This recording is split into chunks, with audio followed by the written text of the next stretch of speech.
I know one of the big part of your job working with a client is like you take that reviewing the disclosure and inspection reports to another level. You're really careful about like, hey, let's figure out what we are buying first. So can you talk a little bit about what are disclosures, what are inspection reports, and why are they so important? So disclosures and inspection reports are part of something called disclosure package. Typically, it's something that the seller and the seller agent prepares. What it entails is there's disclosures and also inspection reports. The disclosures can be a variety of documents that the seller fills out, and it basically details what they know of the property or what they don't know. And inspection reports is done by a third party. They come into the seller's home, they do the inspections, and they kind of point out, okay, what is wrong? Is there a specific defect that you should be worried about and whatnot? So those are, what disclosures and inspection reports are. And as far as why they're important for, let's say, a buyer or a seller, from a buyer's perspective, it kind of gives you a bigger picture of what the property is like. For example, let's say disclosures. Disclosures are very detailed. I don't know, my only experience is here up in NorCal, but disclosures, they go from, does this property have sprinklers? Does it have smoke detectors? Does it have, what kind of, does it have washer and dryer? Is the property, is the owner occupying the property? And also it goes into details like, hey, when was the last time I remodeled this house? When was the last time, let's say, was there a leak somewhere? When was it fixed? What dates? Was it done with permits? Was it not done with permits? So and so on. So there's a lot of details that go into a lot of effort that, providing a lot of details for a potential buyer. And then inspection reports is the most important, I feel, because it's done by a third party. I would hope there's no bias in something like that, but it's like, it shows like, hey, this is what we found. Maybe there's a leak, maybe the roof needs replacing. So there's a lot of information that the buyer needs to know to kind of equip themselves with the knowledge for putting an offer. And then for the seller side, it kind of shows transparency. If you provide all the information up front, then people are like, okay, the seller might not be, they're not hiding anything from me. Everything's trustworthy. So that's why it's important for both sides to have this done. Yeah. And then whenever we review the disclosure package with our clients, they get shocked, like, gosh, that's a lot of files and hundreds of pages. So obviously they don't know what to look for. So which documents should buyer really pay more attention to when they're looking through the disclosure package, or which ones would be the ones that you would say, like, let's really dig into a little bit more on this particular documents or these few documents? I think in my opinion, let's say there's something called transfer disclosure statements, there's the AVID, there's seller property questionnaire, and the AVID is the agent visual inspection disclosure. So it's a visual inspection. So they don't test anything. It's just visual done by the seller's agent. So what they can see, anything defects they can list out, and as well as all the most general inspection. There's a lot of different inspection reports, but the most general one you would find is home inspection, pest, and also roof inspection. I think those are the most important. As for the disclosure side, because it's everything. If the seller's been living there for a while, it'll tell you exactly what the seller knows, what you should look out for. I would say one of the more important ones is probably seller property questionnaire. It tells you when was it updated, what was updated, permits, licensed professional or not. Let's say for San Francisco, was this property Ellis acted? It'll list everything out. So these things are very important for, let's say, a first-time home buyer, as well as if you're an investor looking to buy something to rent out. Another thing that I think a lot of people don't think is important, or even some people, I myself in the beginning, an agent might miss, is like, say, the prelim. That's very important because it might say there's an easement for so-and-so. So you might be sharing this driveway with a neighbor, or a utility company has access to a certain portion of your lot. So that's very important to know as well. And then home inspection is very important, but I also feel pest inspection is very important. Kind of separate into, I guess, mostly two important sections: Section 1 and Section 2. Section 1 is items that you should do, like you should do, or something like now detrimental to the future of your property. And then Section 2 is like stuff like, hey, just a warning, maybe you should fix it later down. I think termite inspection is really important because it's a lot of hidden costs people might not know, especially if there's dry rot, you have to replace sidings or whatnot. But it's also important because usually a lot of pest inspection reports, they have a page where it details the cost of every item that they'll bid for or give you an estimate. And I think that's important because for a first-time home buyer, they might not know, hey, is this cost to fix something for the age of this home? Is it normal for a lot of different properties? Is it, or are we a special case where this is extremely expensive? I think something important to know. Roof, also very important because that's the only thing keeping, I guess, water and whatnot from coming to your house, and it's also very expensive to replace. Yeah. So it's good to know, hey, if my roof is new, that's awesome. Or like, hey, you buy this house 5 to 10 years down the line, you have to budget to have it replaced or to have it repaired and whatnot. So those I feel like are usually the most important. Yeah. So like when we are reviewing the disclosure, how do you think that these documents or these disclosures can affect the buyer's decision when they're purchasing the property? I think, in my opinion, you can chime in as well, but right now, I mean, not given, before all this COVID stuff happened, a lot of transactions or offers were made with no contingencies. So contingencies are basically like there's loan, appraisal, and inspection. And usually people who do no contingency offers, which is very common here in the Bay Area, is like, hey, I don't care what the condition of the house is or whatnot. I'm just gonna buy it the way it is. Like, I don't care. But then let's say now, if let's say how it affects the transaction is like if you, for example, you're a buyer and you look in inspection reports and there's a foundation issue. But the thing is, for home inspectors, they're only limited to a visual inspection. They don't actually do like, hey, they're not like a structural engineer or whatnot. Yeah, or they would tell you how much it would cost. They can't tell how much it would cost. It doesn't say. So how that would affect is like, hey, the buyer, I'm as a buyer, I'm not very comfortable. What can I do? Well, then let's say as a seller, if you're looking for no contingency offers, but your property has this issue, then maybe you'll start getting offers that are like, oh, I'm contingent to inspection contingency. I want to make sure that the foundation is okay before we actually proceed with the transaction, or it's some items like that. Yeah. How important do you think that it is for you to actually go through or go over these disclosures with the clients? Because, I mean, you and I, we both heard some clients are like, well, when I purchased the other property, nobody ever go through the disclosures with me. So how do you think that is really important? I think it's important because it's like, it's difficult to make a really informed decision without looking at all the information that's available. So let's see if you're a first-time home buyer, or maybe if you're an experienced buyer that never really went through this. What would you do if an unexpected cost came up and you never knew about it or you didn't budget about it? Home maintenance and home ownership, especially in the Bay Area, is very expensive. So it's a good idea to have everything budgeted out, to have reasonable expectations what's going to happen later down the line. If you're going to live there for a long time, then it's good to know, okay, in X amount of years, I need to replace this, X amount of years, I need to replace that. Or let's say if you want to sell in a couple of years, but you didn't know your roof was near the end of its life.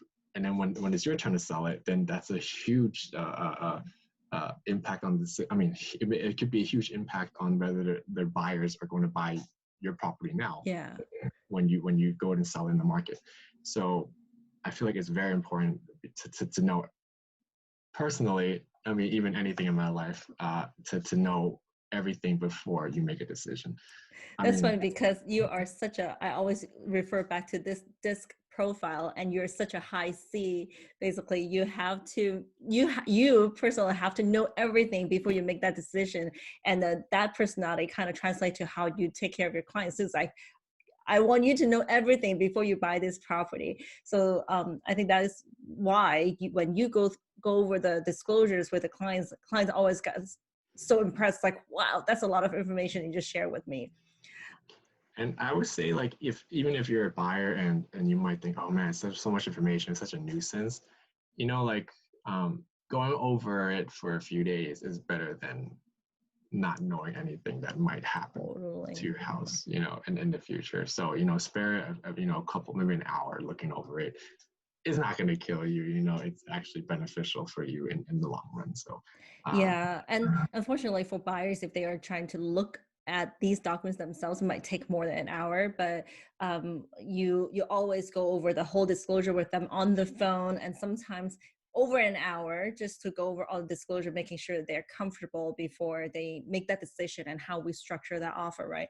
And also, besides the disclosure, like you mentioned earlier, the easement, just like if you didn't know anything about the easement of this property, you bought it, you still didn't know anything about it until you were trying to sell it. All of a sudden it's like, oh wait, I didn't know there's an easement like right across my backyard all this time, and now I have to sell it, and realize that you cannot sell it as high of a price as you thought.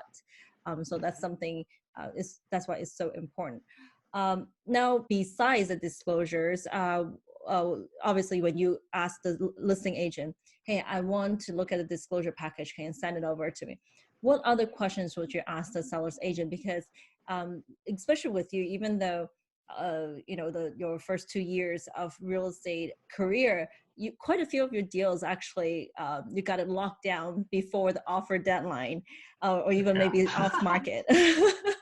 Yeah, I think the first thing would be very important to ask is offer deadline. It's good to know how much time you have, and as well as for your clients to prepare an offer and to discuss everything. So it's very important to offer deadline.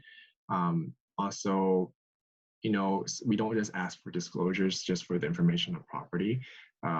Disclosures are not something people want to do for fun. I personally hate doing disclosures, but it's mandatory. You need to do it. And it's a lot of pages. I'm not kidding. It's like hundreds of pages, not hundreds, but it's over 100, 200 pages you have to go through. And if it's a condo, then there's also CC&Rs and all that stuff you have to go through. So it's not fun. It's not it's not something that I think people would just do it for fun. So when we do ask, unless you're a lawyer, I guess. Serious. Yeah, unless you're a lawyer.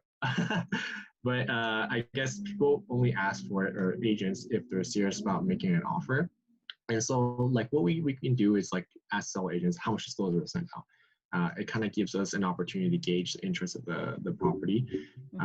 Of course, let's say if there's a property and there's like 30 disclosures sent out, not 30 people are going to make an offer, but it kind of gives you an idea like, okay, this is a very popular property right now in the market. There's people looking, people will be making offers. Of course, there's a lot of other stuff that goes into determining that, but that's one factor that we consider. Another thing that we can ask seller agent is, what is the seller's expectations? Like, is there a minimum they're looking to get? Not asking to lowball, but hey, is there a minimum they're looking to get before they consider an offer? You don't want to just submit an offer and then the seller's just like, oh, it's just lowballing me, I'm not even going to counter that offer. So you kind of want to ask to make sure you kind of get in a position where the seller will consider, and also potentially, maybe give you a counter, give you a chance. Let's say if it comes to a situation where there's a bunch of offers and it's a bidding situation, that's very important. And I guess everything else asked would be kind of determined by disclosures, I guess. Like if there's specific information that needs to be clarified and whatnot, I guess. Yeah. Well, besides disclosures that you go over with the clients, just like what you were asking the seller, what is the minimum you're expecting? Those kind of questions, but sometimes their minimum might be really high. So how do you decide on the price, like offer price for the client?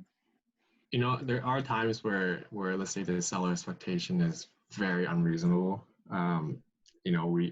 Recently you and I tried to make an offer on a house, and the seller's expectation was maybe at like 100,000 over what it was actually worth. And in that case, I would attempt to talk to a listing agent first.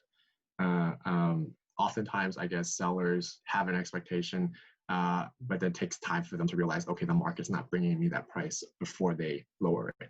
But let's say you're not in a situation where they lower it, then I guess number one thing is we do our homework. We look at past comps, and we compare properties that are similar, square footage wise, condition, to come up with like a value that we think, hey, so let's say 2 months ago, a very similar property sold for X amount. So, considering the upgrades, no upgrades, we think it's worth this price.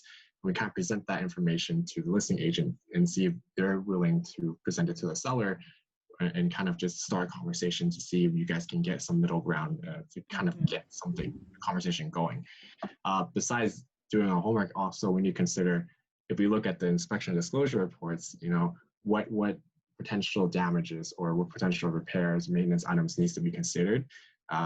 Then we kind of factor that in, like, hey, there's a foundation issue that might cost $100,000, or I don't know, whatever it might cost, and we got to factor into our offer price. Like, we can't offer you a price that a normal home will be selling for if we have a home right now that has a foundation issue. That doesn't make sense. Then our buyers will be overpaying because they still got to pay for repairs. Let's say upgrades too, if the house is not upgraded. Like, I mean, people have numbers, but typically, I don't know. I would say I talked to Trey. Upgrading a bathroom is probably a moderately okay, not like super fancy bathroom. It's like at least $10,000-$15,000, right? Mm-hmm. Yeah, or like, hey, like a bunch of items like kitchen, bathroom. Let's say there's a lot of exterior issues that need to be addressed, and we factor in everything before we consider coming up with a value. Also, besides that, there's also the sold to list percentage that we could look at. So sold to list percentage is something we look at outside of just price per square foot, dollar per square foot. Basically tells, in this specific area, neighborhood, how much are people offering over the asking price. Let's say in a neighborhood where the average sold to list percentage is 103%, then okay, on average, people are offering 3% over asking. Or let's say if it's on average, it's maybe 7%. It's like, okay, people are actually offering under, and then they might be listed a little too high.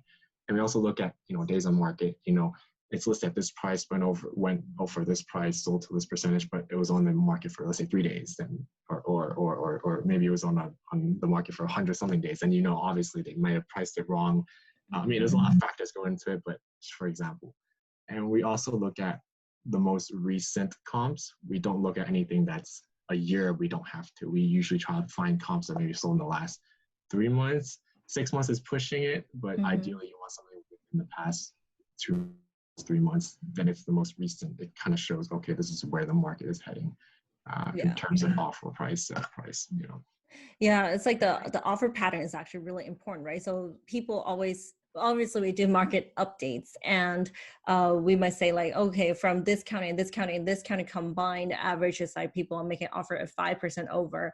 But at the same time, every neighborhoods, they have different pockets. So there would be like certain pockets, certain areas that actually over there, most people offered below asking price. So just because it is a hot market, it doesn't mean that every single pocket, every single neighborhood is a hot neighborhood. And then you kind of see what is the offer pattern over there, and then we can advise the clients accordingly, right? Yeah. So if what happens, let's say, from your experience, like the buyer's like not happy with the inspection reports or not happy with the disclosure, what can they do? I think it's most important to kind of express your concerns and kind of talk to the listing agent and seller first.